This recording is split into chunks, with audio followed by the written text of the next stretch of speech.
Entre Palabras y Bits, el podcast. Entérate de los avances más relevantes del procesamiento del lenguaje natural que se realizan en hispanohablantes y cómo impactan en tu vida cotidiana. Entre Palabras y Bits, el podcast. Bienvenidos al podcast número 4. El día de hoy discutiremos el tema sesgo computacional en compañía de especialistas del área de procesamiento del lenguaje natural. Belén Priego Sánchez de la Universidad Autónoma Metropolitana Unidad Azcapotzalco, Jesús Miguel García Gorrostieta de la Universidad de la Sierra, Jessica López Espejel de la empresa Novelis París, Francia, Fernando Sánchez Vega del Centro de Investigación en Matemáticas Guanajuato y Samuel González de la Universidad Tecnológica de Nogales. Las opiniones expresadas durante este podcast son responsabilidad de cada uno de los participantes.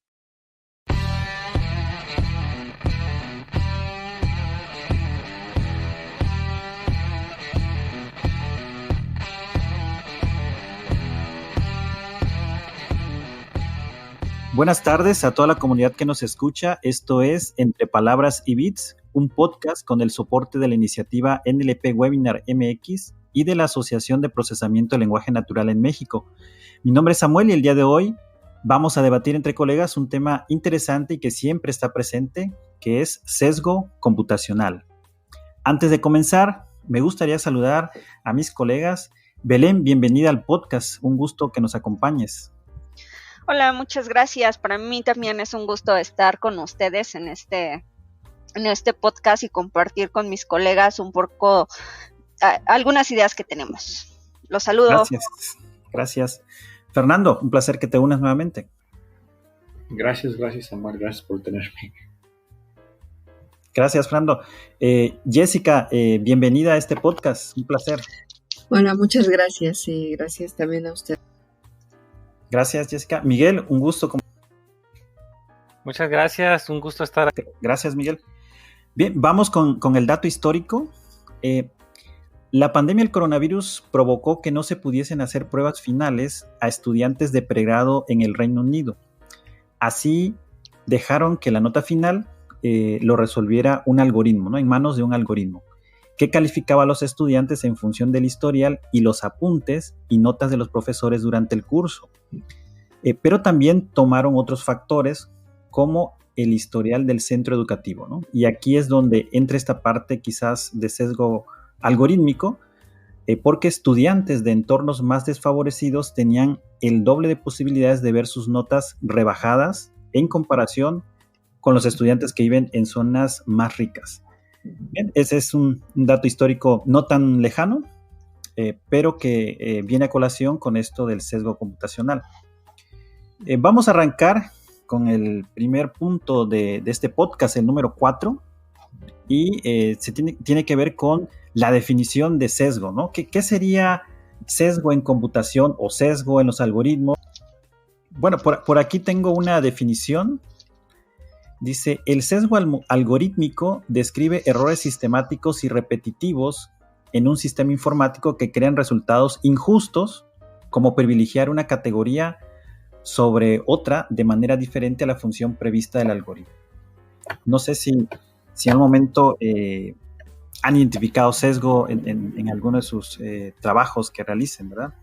Que básicamente lo que nos dices, Samuel, pues sería como el sesgo algorítmico, como pensar en un algoritmo que no es parejo, ¿no? Que no es parejo para todos los casos, ¿no? Entonces, este ejemplo que das, pues, de los alumnos que históricamente no fueron parejos, ¿no? Podríamos llamar el algoritmo del suelo de cristal, del suelo pegajoso más bien, o del techo de cristal. Entonces, pues bueno, eso sería como un poquito la idea de estos sesgos algorítmicos de que realmente no están siendo parejos en las clases o en lo que se está entrenando, ¿no? Claro. Sí. Fernando, con respecto a eso, creo que también, por ejemplo, es cuando refleja los valores de los humanos. Y bueno, en este aspecto, la parte de algoritmia en cuanto a sesgo también se podría llevar a cabo por eso, porque es una cuando interviene el ser humano o o bueno, todos los algoritmos de hecho están hechos por nosotros, pero cuando intervienen datos humanos, o en este caso, por ejemplo, el reforzamiento, creo que también ahí podría intervenir esa parte porque pues los humanos damos muchos puntos de vista subjetivos. Por ejemplo, en las evaluaciones, a mí, bueno, en lo que me concierne a mi investigación, por ejemplo, las evaluaciones con humanos siempre es muy complicada, por ejemplo, y ahí vemos un sesgo muy grande porque lo que podría ser correcto para uno no es para otro, por ejemplo. Sí, muy interesante este punto, ¿no? Que comentas, Jessica, de la parte del sesgo que pudiera incorporar el humano, ¿no? Que desde ahí ya partimos de que pues puede haber un sesgo, ¿no? Es decir, sí, claro. Ajá, correcto. Entonces, esto es interesante, ¿no? Porque en nuestra vida cotidiana, pues también nos encontramos con eso, ¿no? Dado que vivimos en sociedad, pues tendemos a quizás generar ciertos prototipos que al final nos llevan a sesgar quizás una opinión, ¿no? O algo, ¿verdad?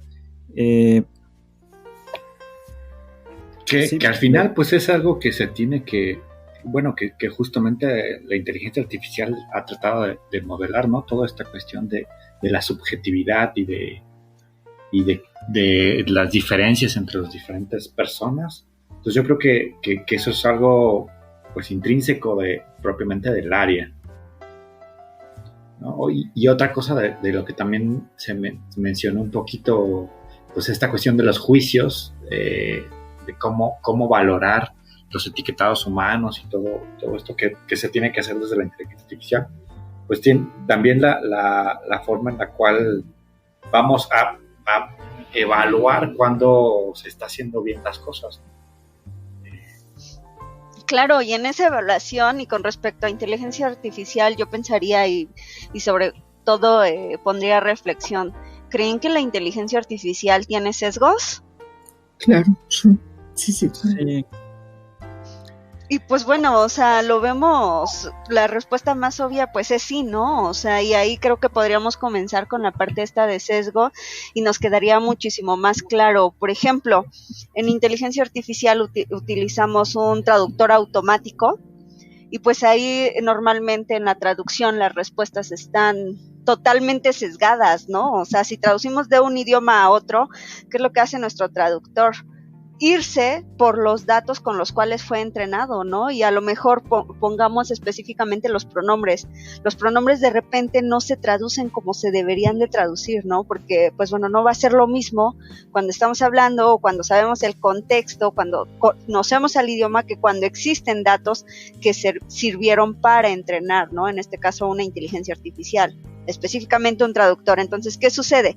Comenzamos a traducir y hay cambios. O no se traduce como se debería de traducir y de repente hasta nos da risa, ¿no? Entonces ahí hay un sesgo, o sea, sin que lo notemos a simple vista, pero está ahí el sesgo, ¿no? O sea, tan simple como que existe, ¿no? Entonces, efectivamente en inteligencia artificial está el sesgo, se está estudiando, pero ¿qué hay más allá, no? Entonces, no quisiera adelantarme a la serie que se tiene como tipo programada, pero sí dejo ahí sobre la mesa esto. Muy bien, pues con lo que comenta Belén, ¿qué les parece si nos pasamos al punto número 2, ¿no? Que habla sobre algunos tipos de sesgo, ¿no? Y aquí tenemos una variedad que pretendemos discutir, que viene siendo sesgo en las métricas utilizadas, el sesgo de representación, el sesgo de agregación, el sesgo algorítmico y el sesgo de popularidad. Y si quieren comenzar con alguno, lo pueden hacer. Bueno, a mí me gustaría hablar un poquito del sesgo de las métricas, que es algo súper interesante y súper importante. Al final, todos los desarrollos que, bueno, hasta la misma ciencia en general, que hagamos que se desarrolle para obtener un objetivo, ¿no? Estará en función de cómo medimos ese objetivo, que se cumpla o no se cumpla. Entonces creo que ahí es un sesgo que tenemos que asumir en principio con la mayoría de las ciencias exactas, que que vamos a querer medir si se está haciendo un pronóstico adecuado, ¿no? O sea, si hacemos meteorología, vamos a querer saber si está acercándose a si llueve o no llueve, y bueno, ¿cómo definimos exactamente ese umbral de cuándo vamos a considerar una brisita o una lluvia o un chubasco? Entonces ahí vamos a tener que meter la subjetividad propiamente y poder definir eso, ¿no? Eso, digamos, en mi ejemplo, que es bastante como claro que va a haber mucho más confianza en definir qué cosa es lluvia y qué cosa no es llover, pero ya cuando vamos hacia tareas mucho más objetivas, pues esa definición de esa métrica va a ser mucho más complicada, y es bien importante definirla bien también para poder orientar, ¿no? Esas es muchas de las discusiones que se hacen en foros de evaluación, es definir bien la métrica, porque al final esa métrica definirá hacia dónde se van a ir a mover los objetivos que buscarán los diferentes desarrollos. Está muy interesante eso que comentas, Fernando, porque definitivamente hay métricas que pueden favorecer más un determinado estudio y quizás no sean las más correctas, ¿no? Entonces yo creo que la selección de la métrica para tratar de evitar en lo posible ese sesgo es algo que se tiene que tener siempre en cuenta, ¿no? Para que no ¿cómo se llama? No estemos favoreciendo, ¿no?, al estudio, ¿no? Que también puede ser otro tipo de sesgo por ahí, ¿no? También podría completar de sesgo. Claro, también quisiera complementar justo en esta última parte que comenta Samuel, que justo las métricas, o sea, si bien están orientadas a ciertos experimentos, como lo comentó Fer, sin importar el área a la cual estén inmersas, las métricas no van a funcionar igual para todo. O sea, si bien en algunos experimentos nos están dando buenos resultados, para otros experimentos tendríamos que buscar otra, justo lo que decía Fer, o sea, tratar de buscar la métrica adecuada para que no exista un sesgo, para que no exista esta parte de que no esté totalmente bien evaluado lo que se está realizando, ¿no? Fer lo decía muy, muy bien, que el objetivo, o sea, para que ese objetivo que tenemos y lo que deseamos medir y sobre todo demostrar, pues realmente no se sesgue y no sea con respecto a una métrica, ¿no? Que primero me dio muy buen resultado, la aplico y después me da muy mal resultado. Sí, claro, pero esa métrica podría estar sesgada, ¿por qué? Porque no es la adecuada para tu tipo de experimentos o a lo que tú quieres justamente medir y valorar. Entonces debemos de ser cuidadosos con respecto a las métricas y sobre todo, ¿no? En esta parte de que estamos con la temática de sesgo, ser cuidadosos aún más en que mi métrica y los resultados no estén sesgados, y yo creo que pues bueno, ahí podríamos irnos a otro tipo de sesgo, pero no sé si alguno de mis colegas quiera agregar algún comentario adicional. Yo quisiera agregar un comentario por esta parte, Belén, sobre la parte de que decías que, bueno, por ejemplo, a veces o sea, lo que podemos estar utilizando la métrica no correcta, y yo ahí le pondría otra cosa. Incluso a veces entre bases de datos el resultado es diferente. ¿Por qué? Claro. Porque tienen diferente contenido, precisamente porque algunas bases de datos están más sesgadas que otras. Y por ejemplo, en el análisis de sentimientos, no yendo tan lejos, que es una tarea básica del NLP, vemos que, por ejemplo, apenas estaba checando una y yo estaba entre, ok, ¿es tristeza o es depresión? Y que soy un humano. Entonces, a veces incluso para nosotros es muy complicado decir precisamente esto es depresión, esto es tristeza profunda, por ejemplo, ¿no? Y entonces yo al final decidí que eso era tristeza, porque no tengo las competencias, creo que, para decir que esa base de datos me está indicando depresión, ¿no? Y ahí, por ejemplo, ya un sesgo importante, porque yo, Jessica, que no tengo esa formación, yo dije, bueno, es tristeza profunda. Entonces, etiqueté eso en una base de datos en Hugging Face como que era depresión profunda, pero la verdad es que no estoy segura. Y ahí va un sesgo importante.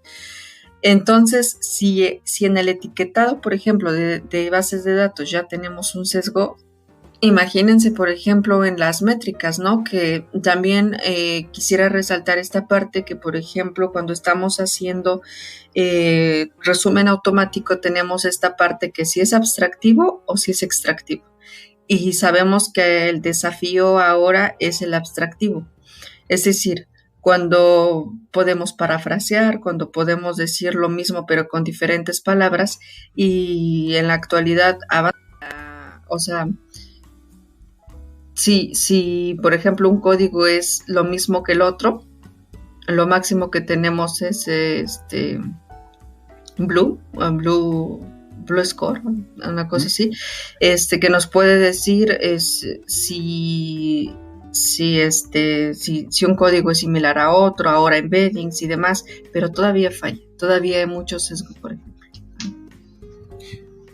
Muy bien. Y aprovechando el punto que tocas, Jessica, en relación a que tuviste esa duda, ¿no? En la cuestión del etiquetado, ¿no? Podríamos pasar al punto sobre el sesgo de representación, que tiene que ver en el proceso de recolección de datos, ¿no? Que exacto. Cuando utilizamos colecciones pues ya muy trabajadas, ¿no? Que ya están publicadas, que constantemente las están, digamos, filtrando, actualizando, pues digamos que ya hay cierta confianza, ¿no? en esos recursos. Pero ¿qué sucede cuando tenemos que crear nuestro propio corpus, ¿no? Cuando son estudios específicos, ¿no? O que el idioma pues es, por ejemplo, español o lenguas nativas, ¿no? Entonces, allí podríamos encontrar algo de sesgo, ¿no? Porque dices, bueno, pues yo considero que estas personas pueden ser buenos anotadores, ¿no? Y quizás les das una guía y ellos lo hacen, pero pudieras dejar escapar algo, ¿no? Dijeras, bueno, es que resulta ser que yo tomé estos datos, vamos a suponer, de una colección de comentarios en redes sociales, ¿no? Y dices, bueno, yo agarré estos porque yo conocía de estos, ¿no? De estos perfiles, quizás, ¿no? Pero, y luego puede ser, oye, pero no contemplaste esto y lo otro, ¿no? Entonces podría generar cierto sesgo desde la recolección de datos. No sé qué opinen, compañeros. Claro, o sea, vamos a poner una tarea súper sencillita con respecto a esto. Imagínense, supongamos que queremos saber, se me ocurre, ¿no? Estamos en cualquier sector académico y queremos conocer, no sé, el promedio de edades de nuestros alumnos, ¿no? Supongamos de la universidad.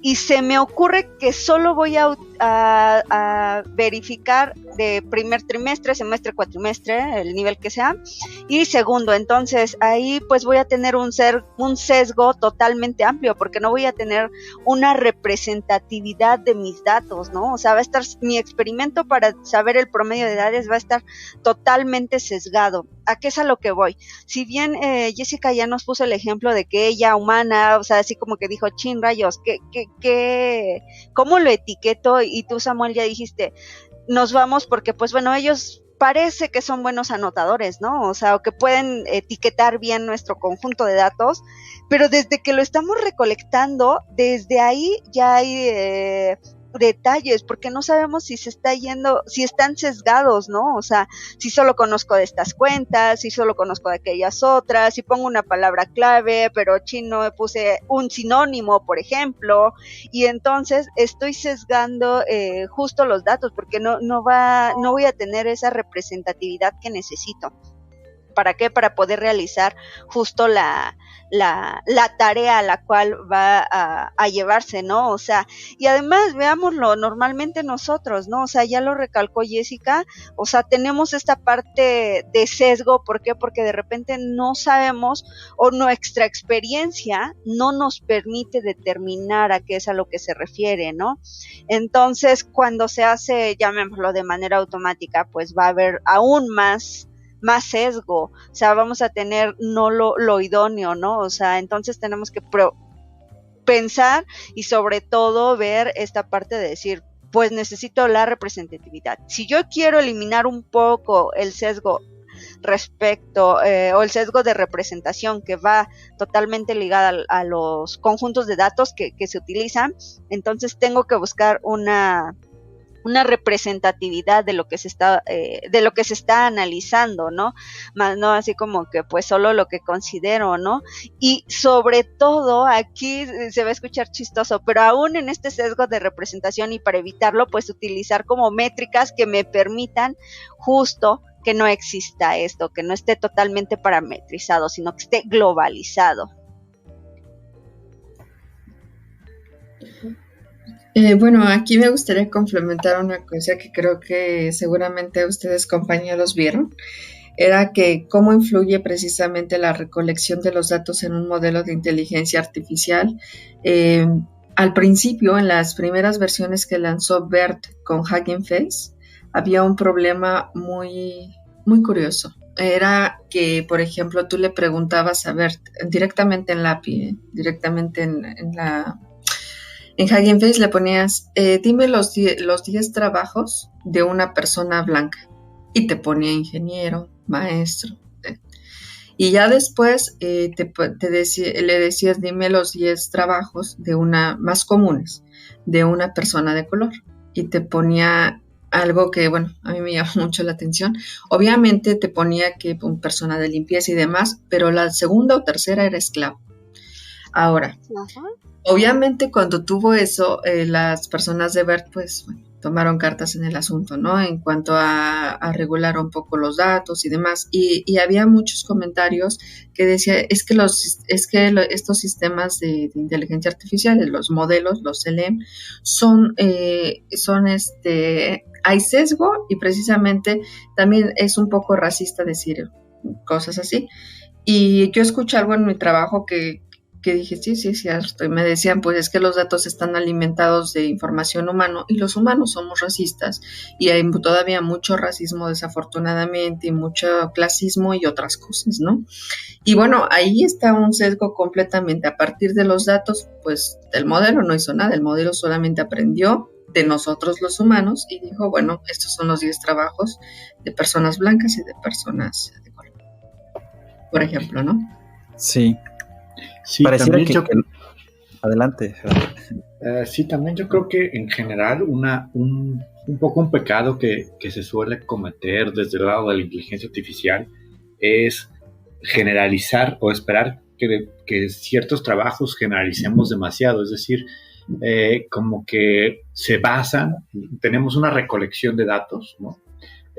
Sobre todo en cuestiones de texto, pues bueno, navegamos un poco por internet y recolectamos datos, y tal vez nos preocupamos un poco como de tener cierta recolección de diferentes países, de como que poner ciertas reglas para tratar de representar a toda nuestra población, ¿no? Incluir obviamente a personas de diferentes géneros, a personas en lo posible de diferentes razas, aunque mucho de eso de repente no lo podemos tomar en cuenta, y cumplir como que ciertos parámetros que esperamos de representación de la población, y con eso ya asumimos que entonces estamos haciendo un estudio muy generalizador y que podemos aplicarlo a una gran población, ¿no? Y muchas veces las conclusiones que se sacan son como muy generalistas de, bueno, este método logra identificar cierta enfermedad mental, o logra identificar lo que es para una persona es ofensivo, o lo que es violento, si hay toxicidad en el lenguaje,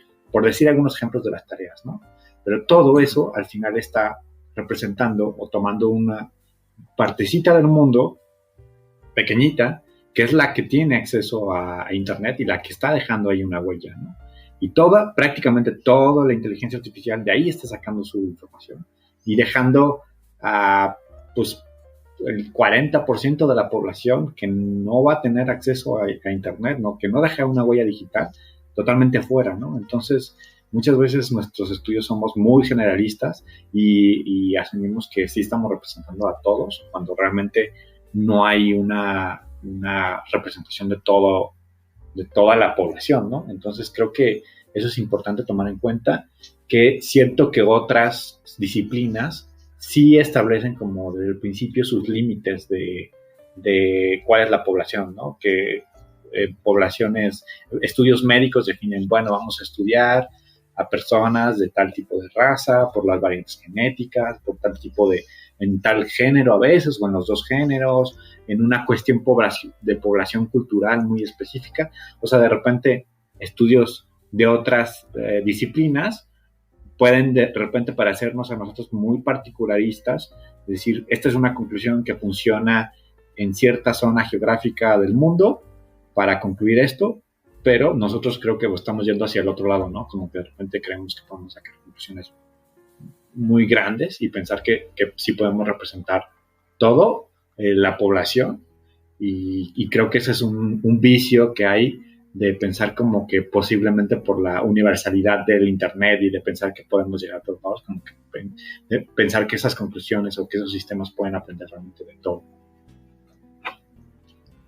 Bueno, nada más un comentario antes de pasar la palabra a Samuel.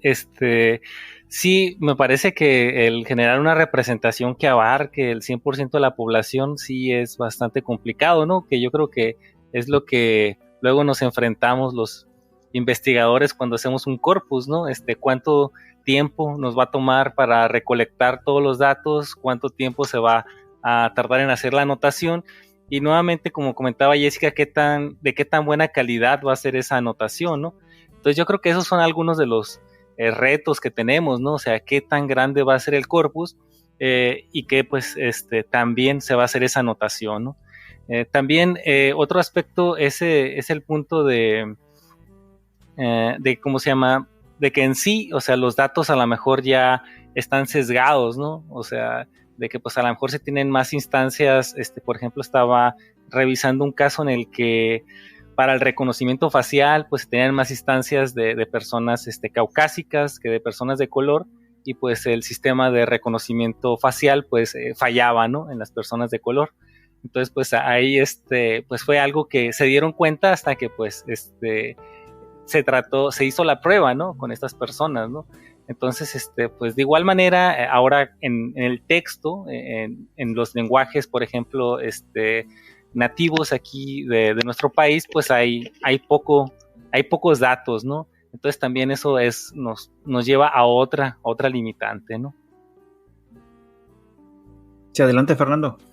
Yo creo que sí, muy, muy importante lo que mencionas, Miguel, pero también creo que de repente podemos tener otra perspectiva, porque justo dices como es bien difícil poder representar recolectar los datos para poder representar toda la población. Y creo que ahí es a donde lo que estaba comentando es como de tal vez no necesitamos asumir que vamos a poder hacerlo, ¿no? De hecho, tal vez asumamos desde el principio que no vamos a poder hacerlo y poder definir que nuestro estudio va a tener validez en cierta parte y dar la advertencia, ¿no? O sea, por ejemplo, desde luego que este caso del reconocimiento facial que no funcionaba bien con razas afrodescendientes, pues tenía un problema importante ético, pero si declaran desde el inicio, nosotros estamos porque solamente tenemos acceso a este tipo de población, entonces vamos a entrenarlo. Si desde el principio se define esos límites, pues bueno, el estudio ya está declarando no puedo, por los límites del estudio en sí, comprometer que voy a ser universal para todos, ¿no? Entonces también de repente eso sí sucede mucho en otras áreas del conocimiento y en inteligencia artificial no. Entonces tal vez ahí hay como que ahí lo que pongo como cuestionamiento es que tal vez valdría la pena decir los límites de mi estudio van a ser estos, y para declarar, ¿no? Sé que no voy a poder cubrir todo, y entonces estos son mis límites, y ya de ahí puedo sacar conclusiones que se aplicarán en esos límites, ¿no? Y de ahí para adelante hay que cubrir, obviamente, esas partes que no pudimos cubrir porque se necesita tratar de sí llegar a conclusiones más generales, pero declarar esas cuestiones que por tiempo, por tamaño del estudio pueden cubrir, ¿no? Claro, muy interesante. Y bueno, el sesgo al parecer siempre estará, ¿no? Estará presente en todos estos sistemas que se desarrollan, estos algoritmos. Y aquí pareciera, ¿no? Como que estamos identificando al culpable, ¿no? Que pues vendrían siendo los humanos, ¿no? Que son los que alimentan a estos modelos. Claro, más adelante en el siguiente punto veremos el sesgo algorítmico, pero antes tenemos el sesgo de agregación, y dice que cuando se extraen conclusiones falsas sobre los individuos a partir de la observación de toda la población, ¿no? Creo que aquí tiene que ver con que en ocasiones nosotros podemos asumir algo que estamos observando, pero que quizás por nuestro desconocimiento podemos sesgar esas conclusiones, ¿no? Por ejemplo, si estoy recolectando información de estudiantes, ¿no? Los cuales, pues digamos, son los que van a reprobar, ¿no? O reprueban. Y entonces, bajo la experiencia del profesor, pues uno va tomando eso, ¿no? Es que los alumnos que reprueban son así, así, así, ¿no? Pero en ocasiones dejamos pasar otras cuestiones quizás que otro especialista, a lo mejor un psicólogo, podría identificar, ¿no? Y que nosotros no identificamos, ¿no? Entonces podríamos generar generalizar o tener inclusive tal vez problemas de que ese sesgo que meta la disciplina, como dices, si tomamos en cuenta la opinión del psicólogo, en este caso que dices, que puede hacer que se fija en otras cosas, pues también ahí estaríamos ya sesgando un poco a esa visión, ¿no? Y que no necesariamente vayamos a cubrir pues lo que esté sucediendo en el caso que pones, ¿no? En el desempeño escolar, si nos sesgamos a la opinión del psicólogo o de los datos del psicólogo, pues vamos a tener de repente fijarnos más en cierta población o en otra población o en cierto aspecto, y tal vez ahí estaremos haciendo una preselección de los datos que queremos observar, de los individuos que interesan meter en el estudio. Claro, sí, ¿no? Va a estar, digamos que cada factor podría generar quizás un sesgo, ¿no? Pero como decían hace un momento, ¿no? Hay que quizás mencionarlo, ¿no? Decir, bueno, esto es lo que se está considerando quizás para este corpus, ¿no? O para esta clasificación o categorización. No sé si alguien más tenga algún comentario en este punto. Fíjate, Samuel, muy interesante lo que comentas y también lo que comenta Fer, porque luego incluso hasta nosotros tenemos ese tipo de sesgos, ¿no? O sea, el sacar esas conclusiones rápidamente, ¿no? De simples pequeños ejemplos, ¿no?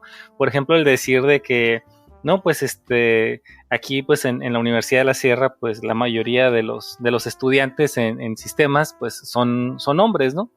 Y entonces que nosotros lleguemos a la conclusión de decir, no, pues es ingeniero en sistemas, pues es hombre, ¿no? Entonces, pues no, o sea, porque pues en realidad, pues también hay mujeres que son ingenieras también en sistemas computacionales, y pues no podemos tomar como que esos pequeños datos para sesgar, ¿no? O sea, en este caso por el género, ¿no? Una de las características, o decir, por ejemplo, no, que todas las mujeres, si es, por ejemplo, el trabajo de enfermero pues es mujer, ¿no? Es una enfermera, o sea, entonces pues sí existen enfermeros, ¿no? Y yo creo que pues ahí la inteligencia artificial puede en algún momento sesgarse, ¿no? Al ver obviamente más datos, ¿no? En los cuales sí se tienen instancias, por ejemplo, de hombres que son ingenieros que mujeres, ¿no? Y decir, pues es más probable que sean hombres, ¿no? Entonces sí está interesante este sesgo, ¿no? Más del estereotipo, ¿no? Que se puede tener de los géneros. Claro. A mí solamente me gustaría agregar que, bueno, yo creo que me quedo con la idea de Fernando, y creo que de verdad es algo que debemos aplicar incluso nosotros en nuestras investigaciones. Primero, de delimitar bien el alcance de de nuestras muestras y demás, y describirlo también en los artículos, ¿no? Porque muchas veces eso queda un poco vago, y entonces es mejor decir, bueno, abarca de aquí a acá, pero tiene estos límites y también estos, no sé, incluso inconvenientes que a veces es complicado encontrar en los mismos papers, dicho por los autores. A veces uno lo deduce, a veces tienes que meterte a las bases de datos y pierdes un poco más de tiempo, pero creo que eso sería una muy buena aportación, que los mismos autores identificaran y dijeran los límites de su investigación y lo que cubre y lo que no cubre. Claro. Recalco eso porque justamente eso permitiría que el sesgo de agregación se redujera lo mayoritariamente posible, porque vamos a suponer que analizamos una comunidad, se me ocurre, una comunidad, y entonces después a esa comunidad llegan otras personas. Entonces, esa generalidad que dimos de esa comunidad con esas características puede que ya no sea la misma con respecto a los nuevos integrantes de esa comunidad. Entonces, imagínense, teníamos esa representación y pues bueno, cuando se incorporan otro conjunto, le voy a llamar otro conjunto de datos, pues resulta que ahí ya hay cierta agregación, pues entonces ya no nos va a, por así decirlo, ya no nos va a funcionar el experimento, ¿no? Entonces, si delimitamos y si sobre todo lo comentamos que fueron comunidad con X, Y, Z características y el experimento funcionó, entonces al incorporar una nueva característica, entonces reduciríamos, o más que una nueva característica, un nuevo miembro a esa población que fue analizada, se reduciría un poco el sesgo de agregación, porque entonces los datos no serían tan dispersos, sino que los datos ya estarían con respecto a las características que yo estoy dotando y estoy analizando. Sí, yo me uno también a lo que comenta tanto Jessica como Belén, en el sentido de incluir, ¿no? Un poco eso en los resultados que se plasman en los documentos, en los artículos, ¿no? Que en retrospectiva, ¿no? Me pongo a pensar y digo, híjole, quizás eso faltó incluir, ¿no? Porque uno piensa que lo está haciendo de forma como muy objetiva, ¿no? Correcta, por llamarle así. Pero hasta que no llega un revisor y te puntualiza, oye, pero esto, ¿por qué llegaste a esta conclusión con estos elementos que nos muestras, ¿no? Que sería uno de los puntos también que tocaremos por ahí, ¿no? Herramientas para evaluar el sesgo. ¿Qué les parece si nos vamos con el sesgo algorítmico? Que en este caso se refiere al sesgo que no está presente en los datos de... Pues yo creo que... Adelante, Breno, adelante. Ay, gracias. Yo ahí quisiera comentar algo. Imagínense, o sea, vamos a tomar como en cuenta todo lo que hemos comentado en este momento, ¿no? Imagínense que, pues bueno, tuvimos, no sé, para poder representar, como decía Fer, delimitamos y decimos, no, pues nada más nos vamos para la parte médica con ciertas características de los humanos, etcétera, etcétera, etcétera. Pero imagínense que ahora, o sea, eso lo entrenamos y resulta que en ese experimento lo que hicimos fue, no sé, entrenar hombres y mujeres y lo que vamos a hacer es detectar un problema médico, sea cual sea. Saber si tiene hígado graso, ¿no? Y entonces resulta que nuestro algoritmo se equivoca muchísimo más con respecto a las mujeres. Tiene el doble de probabilidad de equivocarse. Entonces ahí el algoritmo se está equivocando. Sí, está teniendo un sesgo, pero vamos muchísimo más atrás. Yo pensaría que el sesgo algorítmico está totalmente relacionado con el sesgo en los datos, ¿sale? En la representación. ¿Por qué? Porque a lo mejor puede que hayamos entrenado solamente con hombres y cuando viene una mujer, claro, va a identificar, pero puede que tenga otras características. Entonces ahí hasta incluso retomaría lo que Fer ha comentado y en lo que Jessica ha hecho hincapié de nuevo delimitar, ¿no? Pero nosotros estamos generalizando y resulta que no, pues ahí tiene un sesgo nuestro algoritmo y a lo mejor puede decir, pero bueno, no es que nuestro algoritmo esté del todo mal, es que son los datos, ¿no? Entonces, de nuevo, regresamos a que se debe de delimitar, regresamos a que no debe de existir como que esta agregación, o si existe, entonces tratar de disminuirla y entonces nuestro sesgo algorítmico, tratar, porque eso es lo que necesitamos, tratar de que nuestro algoritmo sea lo más objetivo posible, ¿no? Entonces, imagínense, se equivoca. Claro, pero no es que se equivoque porque quiere equivocarse, sino es que nos está dando eso porque eso fue lo que aprendió.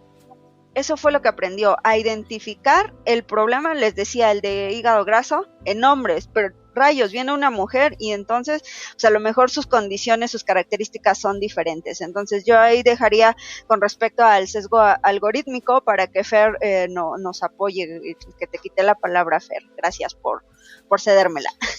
No te preocupes. No, pues muy interesante lo que planteas, estoy de acuerdo. Más bien lo que iba era como a abrir un poco que el sesgo algorítmico es justamente como el sesgo de moda y el sesgo como el más malo de la época, ¿no? De ahora, que es como este sesgo que no viene en los datos, que de repente es misterioso porque viene dentro del algoritmo, ¿no? Y es como difícil de ubicarlo, y hasta cierto punto, como digo, como medio misterioso. Y también una parte importante es pues la complejidad que están teniendo cada vez los algoritmos, ¿no? Y la dependencia de módulos internos dentro de los algoritmos.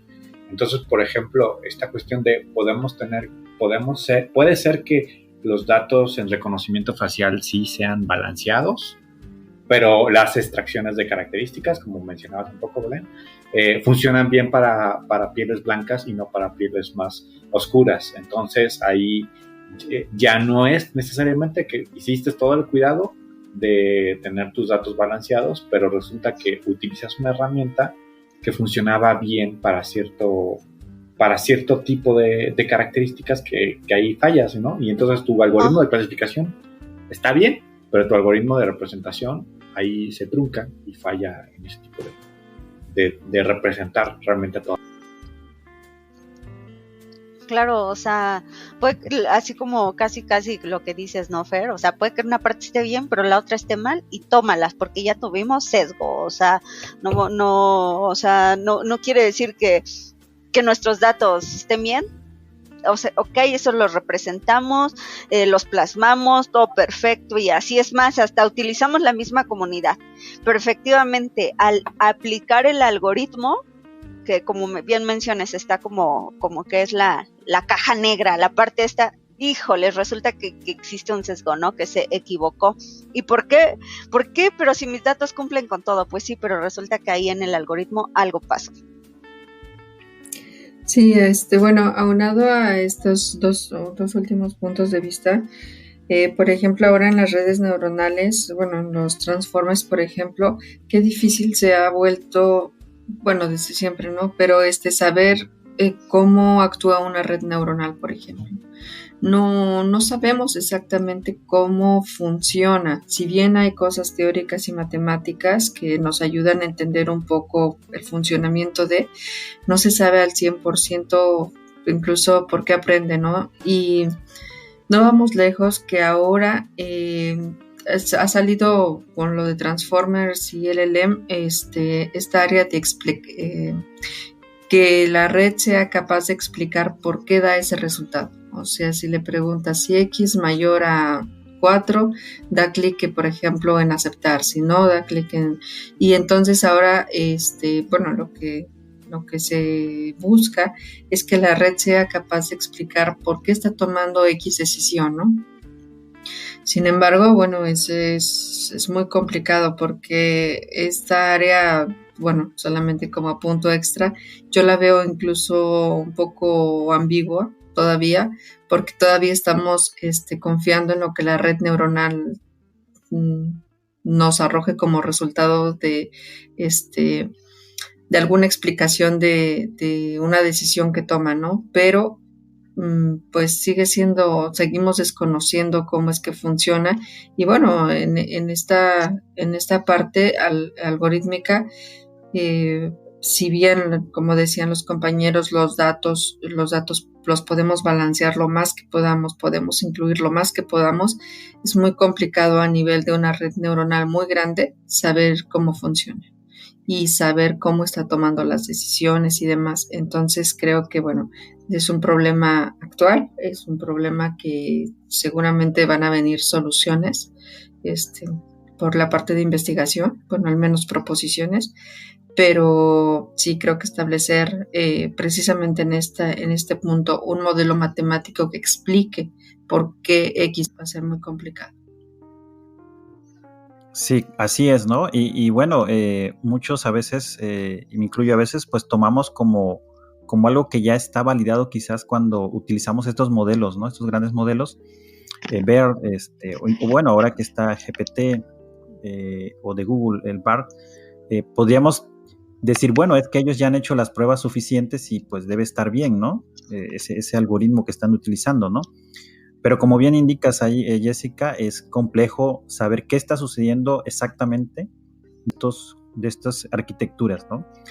¿Qué les parece si nos vamos con el sesgo de popularidad, que el cual se refiere a las clases pues, más populares tienden a exponerse más? Yo creo que ahí está muy, bueno, iba a decir muy claro, pero bueno, habría que platicarlo, ¿no? Creo que en ocasiones eso sucede, ¿no? Y sucede quizás a veces por la naturaleza del objeto de estudio, ¿no? Y dices, bueno, es que había más mujeres que hombres, pues, ¿no? O sea, o al revés, ¿no? Y eso, pues, bueno, se ha intentado hacer algunas cosas, como crear datos artificiales, ¿no? Como para tratar de equilibrar quizás, pero al final a veces la naturaleza de los datos, pues, pasa, ¿no?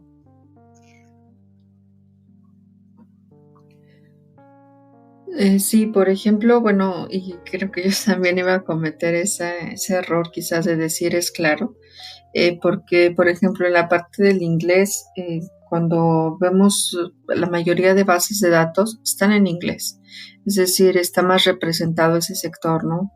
Y pues no es extraño porque pues mucha investigación viene de Estados Unidos y de países anglófonos. Y bueno, eso se debe, ¿no? En la parte, por ejemplo, del español, no sé si han checado esa parte, pero muchas de las bases de datos que están presentes, por ejemplo, en lo mismo, en Hugging Face, en Papers with Code y demás, es castellano. Y creo que es porque ha habido más, pues sí, no sé si interés, tiempo, recursos, no lo sé, pero ha habido mucho más investigación en esa parte, por ejemplo, en Madrid, en España, que por ejemplo en el español de nosotros, ¿no? En el español mexicano, que claro, hay contribuciones, hay bases de datos, pero es menor la cantidad que podemos encontrar. Y bueno, precisamente ahorita les comparto una experiencia en una tesis en la que estoy contribuyendo. Este chico quería presentar datos en español porque pues es nuestro lenguaje, ¿no? Entonces fue muy complicado poder encontrar bases de datos en español y precisamente encontramos que incluso en España las bases de datos más representativas en cuanto a sector de población era Madrid y Málaga. No lo sé por qué, pero así era, ¿no? Madrid lo entiendo, la capital, Málaga no tengo idea de por qué, pero bueno, aparentemente estos sectores también nos afectaron, digamos, a nosotros, ¿no? Porque no era el español que buscábamos algo más mexicano, pero bueno, con eso trabajamos. Y bueno, para concluir esta idea, quisiera decir que efectivamente el que haya poblaciones más representadas que otros creo que es completamente normal por el acceso a los recursos, porque se hace mayor investigación en X lugar sobre eso y también porque se cuentan en la verdad con los recursos para poder recabar toda esa información. Y otros sectores u otros países están más limitados en muchas condiciones. Sí. Ahí sumando un poquito a lo que comenta Jessica, lo que he observado, ¿no? Que en algunos eventos pues, del área de procesamiento de lenguaje natural, sí se están como tratando de enfocar en aquellos, en aquellos lenguajes que son minoría, ¿no? Y están tratando de impulsar así como, bueno, va a haber recursos para que puedan desarrollar ciertos corpus, ¿no? Pero claro, sigue siendo una tarea difícil, ¿no? Por ahí escuchaba a un colega, Iván Mesa, nos decía que para recolectar estos corpus, por ejemplo, de no sé de qué lengua indígena, ¿no? Pero una de ellas no solo era el ir y recolectar, ¿no? Sino convencer a las personas para que formaran parte de que iban a recolectar o a proveer, digamos, su lenguaje para ese corpus, ¿no? Entonces, hay más comunidad, ¿no? Claro, y aparte de esa minoría, o sea, con respecto a esto, imagínense, ¿no? El simple hecho en México, no hablamos igual, hablando el lenguaje, no hablamos igual en el norte que en el sur, en el centro, en el este, en el oeste. Entonces, pues ahí justo viene esa parte. Jessica diría, bueno, ¿y por qué que hay más representatividad con respecto al inglés, no? Pero pensemos, cuando vamos a enviar un artículo, o sea, es como el inglés es el idioma, se está volviendo el idioma de comunicación en la ciencia, ¿no? O sea, es parte de, entonces, pues todos los estudios están relacionados al inglés, y ahí diría, bueno, y cuando hacemos una traducción, pues bueno, no se hace del todo bien, ¿no? Y esta parte de recolectar un corpus a lo mejor en una lengua que es totalmente minoritaria con respecto al número de hablantes, no quiere decir menos importante, no, al contrario, es muy, muy importante, porque pues bueno, estamos viendo esta parte de preservación cultural y tratar de rescatar toda esta culturalidad es muy, muy importante, pero efectivamente, o sea, vamos... se recolecta, se pide la autorización, todo, pero de nuevo estamos regresando a una parte de una población pequeña, a lo mejor estamos haciendo la parte esta de solo ver un sector, pero no es representativo. Adicionalmente, las variantes, o sea, es súper importante considerar esto, ¿no? Cuando Jessica estaba comentando con respecto a las bases, o para el español castellano, el español mexicano, etcétera, se me vino a la mente cuando un asistente de voz empezó primero, inicialmente iniciaron con esta parte que era solo en inglés, y cuando ya le podías poner el español, de verdad, a nosotros como mexicanos, decías, wow, español, ¿y cuál era el audio que sacaba? ¿No? Era el español de España, ¿no? Y entonces se oye chistoso, pero nos daba risa, porque pues nosotros no hablamos así, o sea, no hacemos diferenciación en los sonidos, S, Z, y en fin, ¿no? Miles de diferencias más, entonces era curioso, y después cuando lo incorporaron, que ya hacía así como que, pues bueno, ya no iba a ser como hincapié en ese tipo de diferencias, pues hasta daba como muchísimo más risa, daba más risa, ¿no? Y entonces te quedas es que ahí está justo el área de oportunidad, donde ver que el sesgo de popularidad, pues no se vaya con respecto a lo que hay nada más, sino tomar en cuenta a todo, ¿no? Entonces, sí, me remontó demasiado a ese ejemplo, o la parte esta de cuando hablamos y utilizamos ciertas frases que solo son utilizadas hasta en ciertos dominios, ¿no? O en ciertos espacios, universidades, etcétera, y que de repente, o sea, tú tan normal lo hablas con el asistente y pues resulta que se queda de no entiendo, ¿no? Pero busqué en internet y te puedo dar esta respuesta, y tú así de, no, o sea, te causa más risa. Claro, todo esto se ha tratado de modificar, incluso de incorporar más idiomas, más variantes, etcétera, etcétera, etcétera, pero no está del todo resuelto. Entonces, si bien con lo que quiero concluir mi idea es, si bien tenemos diferentes tipos de sesgo, también eso nos da diferentes áreas de oportunidad, ¿no? O sea, justo eso de ver qué onda con las métricas, con la representación, con el sesgo de agregación, con el sesgo algorítmico ahora de popularidad, pues eso nos dan justo las áreas de oportunidad de investigación, de ciencia, de procesamiento del lenguaje natural, que es en el que estamos más inmersos, etcétera, y no solamente para computación, o sea, para cualquier área, ¿no? O sea, todo este tipo de sesgos nos da para muchísimos más, nos da para muchas áreas de oportunidad. Con eso concluyo mi idea. Gracias, Belén. Bueno, pasamos a los ejemplos de sesgo en diferentes áreas. Creo que durante todo el podcast por ahí hemos incorporado algunos ejemplos, ¿no? de sesgo, pero si alguien quiere comentarnos de alguno en específico, estamos en ese punto. A mí me gustaría platicar rápido de uno que se da en el área de la educación en Estados Unidos, en Chicago. Al parecer en Estados Unidos como que cada estado maneja su educación y tenían una herramienta que lo que hacía era evaluar a los profesores.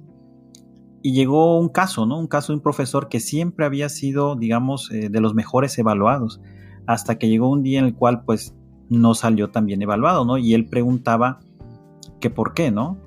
Y la respuesta fue que el sistema solo consideraba dos aspectos, que era matemáticas y no sé si era lenguaje el otro, pero solo consideraba esos dos factores como, digamos, para salir bien evaluados, ¿no? Y esto causó un poco de cierto, digamos, disgusto, en el sentido de que, bueno, el profesor no solo es buen profesor si solo se califica en esos dos rubros, que sus alumnos salgan bien en matemáticas y lenguaje, ¿no? Entonces, eso fue un caso, ¿no? Que por ahí sucedió hace años y donde, pues, quizás ahí podríamos hablar de que a lo mejor no se estaban seleccionando todos los valores necesarios. No sé si alguien por ahí tenga algún ejemplo, puede ser que les haya pasado también, porque por ahí tenemos el punto de anécdotas, pero lo podemos fusionar. Yo justamente quiero comentar un ejemplo que es una anécdota, literal es que alguien me contó, no me pasó. Y entonces, okay. O sea, no es anécdota, o sea, es la anécdota de alguien más, del primo de un amigo. Y entonces, pues bueno, miren, que involucra... Se quería hacer un sistema que pudiera identificar entre, ¿cómo se llama? Entre frutas, ¿va?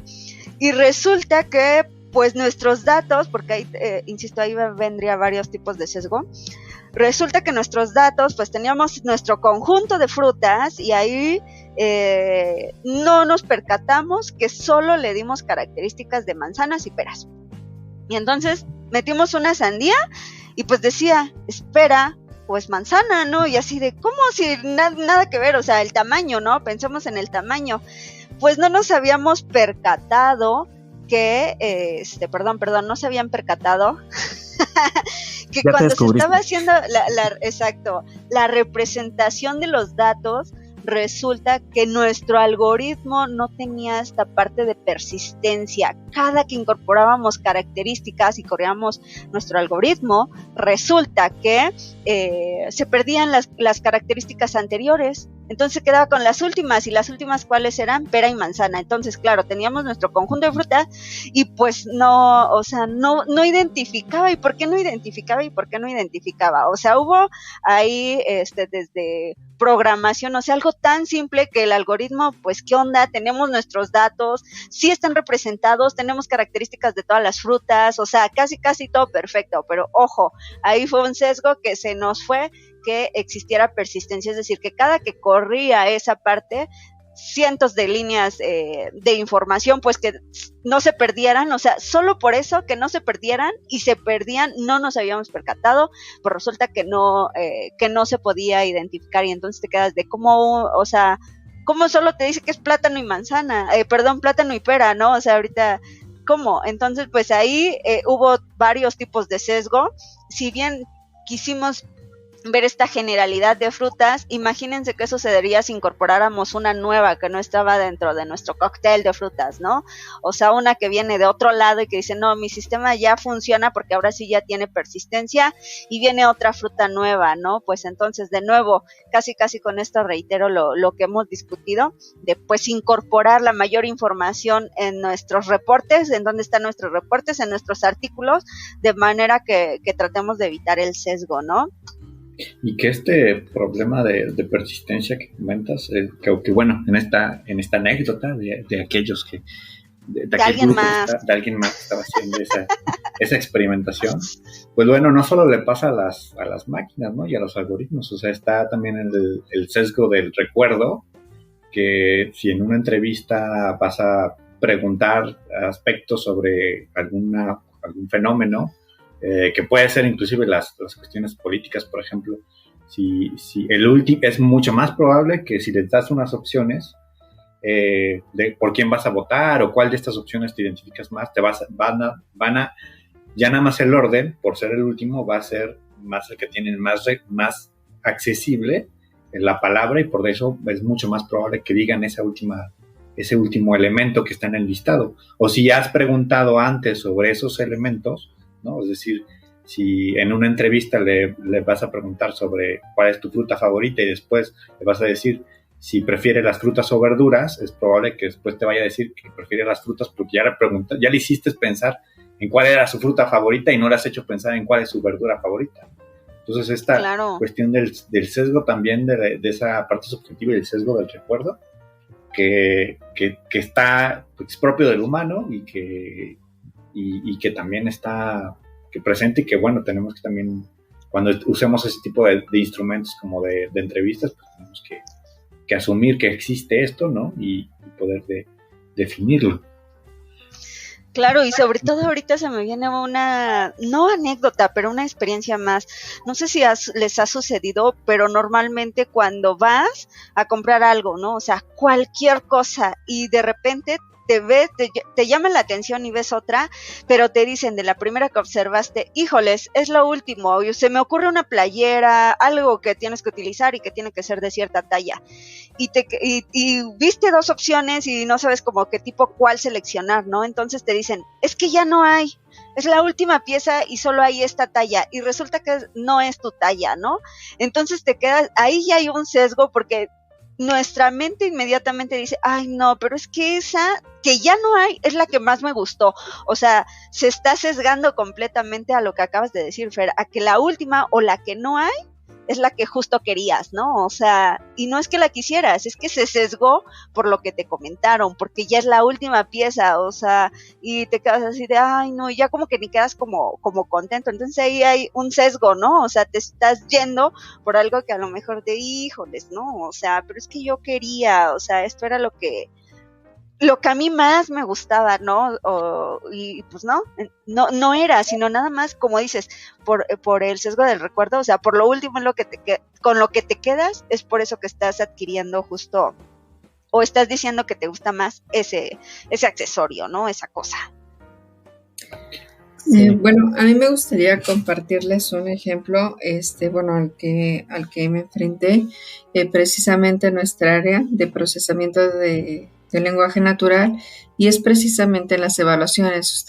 Ustedes saben que, por ejemplo, cuando se están haciendo traducciones, se supone que la mejor métrica es la humana, ¿no? Y tenemos, por ejemplo, traducciones de referencia, 3, 4 de referencia, y aparte tienes la traducción generada por el sistema. Y bueno, en esta parte, de traducciones de referencia, hay un sesgo importante que yo personalmente nunca había tomado en cuenta, y es si la traducción de referencia es hecha por alguien nativo o no, nativo del idioma. Y es que sí cambia bastante, porque en la parte de cuando la hace alguien nativo utiliza me voy a enfocar, por ejemplo, ahorita el inglés, o en todos los idiomas, de hecho, utiliza palabras muy específicas o muy conocidas por su comunidad, o incluso más refinadas. Y en la parte cuando es más rebuscadas, perdón. Y en la parte cuando es la traducción de referencia es una persona que no es nativa, utiliza un lenguaje más estándar o un idioma más, digamos, aprendido en la escuela, cosa a lo mejor que no utilizaría un nativo. Y eso yo nunca lo había tomado en cuenta, es solamente que, por ejemplo, en algo tan básico, ¿no? Como dices, de nada en el inglés. Y pues yo, que también lo aprendí en una escuela y demás, yo decía, you're welcome, ¿no? Y me decían, sí, pero lo puedes decir como no problem. Y pasa lo mismo, sí, pero gracias porque hiciste esto, no problem. Y era algo que yo decía, no, bueno, yo siempre digo you're welcome. Y resulta que los sistemas a la hora de hacer las evaluaciones, que los sistemas estaban más sesgados por el no problem, porque en ese momento los datos fueron tomados de gente nativa. Entonces, bueno, ahí viene complicaciones, viene pues desconocimiento incluso de mi parte en ese momento de cómo estaba hecha la base de datos, de qué gente venía esa base de datos, que en algún momento yo pensé que era algo neutro, pero resulta que no. También el origen de la base de datos influye en los diferentes sesgos a los que nos enfrentamos cuando hacemos experimentación científica.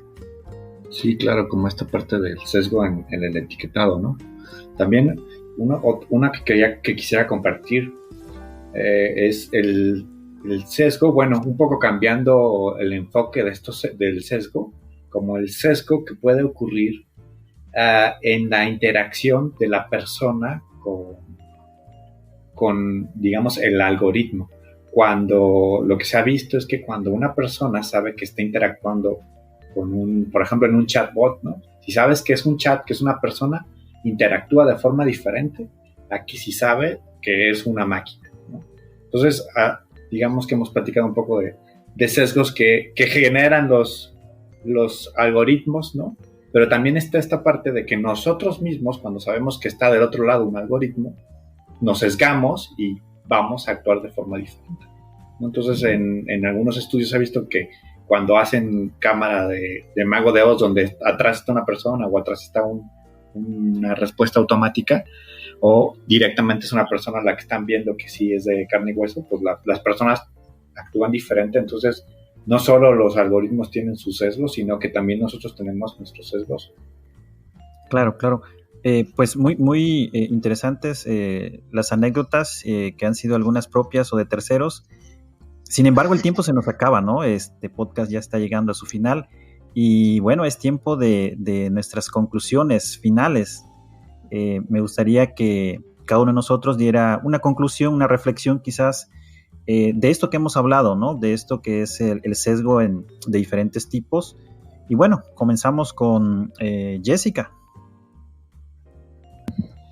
Bueno, yo como conclusión y también como algo que me llevó de este podcast es eso de ser claro de los límites de la investigación que se está haciendo desde el principio en cuanto a limitaciones, en cuanto a ventajas y desventajas del conjunto de datos que estamos analizando y también del algoritmo en caso de que sea un algoritmo propuesto.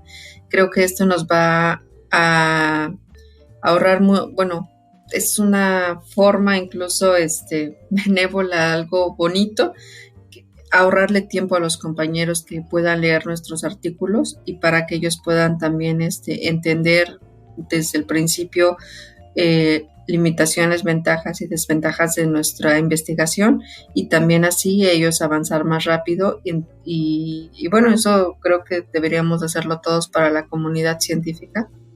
Entonces, yo creo que esa es mi conclusión, ser claros en el artículo y ahorrarle tiempo a los compañeros. Muchas gracias, Jessica. Fernando, ¿cuáles serían tus conclusiones finales? Bueno, una frase que por ahí, un fenómeno que puso en la mesa Jessica es esta cuestión de que en el sesgo de popularidad, pues esto que pasa, ¿no? De que de repente lo más popular no es la mayoría. Entonces, como decía, hay más datos en inglés, pero bueno, la mayoría no habla inglés. Hay más datos de repente de cierta población, pero la mayoría no es de esa población. Entonces, eso es súper fuerte, que finalmente en muchos de nuestros datos vivimos en un esquema donde lo popular que vemos en los datos no es realmente la mayoría. Y bueno, me quedo con esa frase. Muchas gracias, Fernando. Belén, tus conclusiones. Voy a retomar las ideas de ambos y ahí están mis conclusiones. No es cierto. ¿Qué puedo decirles, no? O sea, saben, yo considero que que no podemos dejar de lado el sesgo, porque es parte de, o sea, tanto en humanos, en ciencia, en computadoras, existe. Lo que sí podemos hacer es reducirlo, y si queremos reducirlo, pues entonces sí tomar en cuenta ahora sí lo que nos dice Jessica y también Fer, que pues bueno, a ver, tratar de ahorrar tiempo, o sea, de ser un poco más explícitos en nuestros artículos, en nuestros resultados, ayudaría bastante a disminuir ciertos tipos de sesgo, ¿no? Y Fer menciona súper bien, ¿no? La popularidad no lo es todo, o sea, siempre vamos a tener problemas de representación porque no podemos tener todo, o sea, problemas en las métricas, sesgos en las métricas los vamos a tener. El sesgo algorítmico igual, que es lo que decía Fer, ahora está de moda, y Jessica comentó, pues bueno, ¿qué onda con qué está sucediendo con las redes neuronales, ¿no? Las tenemos, sí, pero de repente es como que esta parte de le estás confiando, ¿no? O sea, de popularidad, etcétera. O sea, lo que yo me llevo de este magnífico podcast es que si bien existe el sesgo, tratemos de reducirlo, pero además tratemos de combatirlo. Muchas gracias, Belén. Bueno, a mí me gustaría comentar también, ¿no? Que me uno a esto que comentan sobre mostrar este sesgo que pudiera haber en nuestros datos en las publicaciones. Y claro, el sesgo, como bien dice Belén, pues estará presente, ¿no? Estará presente porque es algo con lo que vamos a convivir. Por ahí quisiera agregar que, bueno, en algunas situaciones el sesgo puede ser muy, muy fuerte o muy grave, ¿no? Que un sistema de reconocimiento facial te detecte como alguien, un delincuente, cuando no lo eres, y por eso pues vas a pasar una noche en la cárcel y después te digan, bueno, pues es que no era usted, ¿no? Es ese tipo de situaciones que pudiera, en cierto modo, poner en riesgo la vida de personas, ¿no? O de muchas personas. Entonces, mi reflexión hacia mí es esto de que debemos, creo, como investigadores docentes, tratar de llevar esto hacia nuestros alumnos también, ¿no? Que sepan que esto es importante y relevante, ¿no? Que en ocasiones lo pasamos, digamos que no lo tocamos, ¿no? Nos seguimos como, bueno, pues ya resultó que el modelo funciona muy bien, pues ya está, ¿no? Y le seguimos. Sin embargo, creo que es muy bueno considerar todos estos tipos de sesgo. Bueno, se nos acabó el tiempo de este podcast, el número 4. Creo que hay más temas que podemos abordar, por ejemplo, quizás hablar de ética y sesgo, pero esto lo veríamos en nuestro siguiente capítulo. Quiero agradecer a Fernando, a Belén, a Jessica, a Miguel por el espacio que nos han brindado y por todas sus reflexiones. Muchas gracias por la invitación, un gusto poder compartir con mis colegas este podcast, y sí, síganos escuchando, y sobre todo los siguientes podcasts serán súper interesantes. Gracias por la invitación. Muchas gracias a todos. Si se van a sesgar, pues sésguense para recomendar este podcast a todos, y de otra manera mejor no se sesguen. Hasta luego, gracias por la invitación, chao. Pues muchísimas gracias por la invitación, fue un gusto compartir con ustedes toda la conversación y aprender bastante de todos ustedes. Muchas gracias. Los invito a compartir el podcast. Hasta la próxima y gracias por la invitación. Saludos. Así que si te ha gustado este podcast, te invitamos a que lo distribuyas. Y bueno, nos vemos en la siguiente.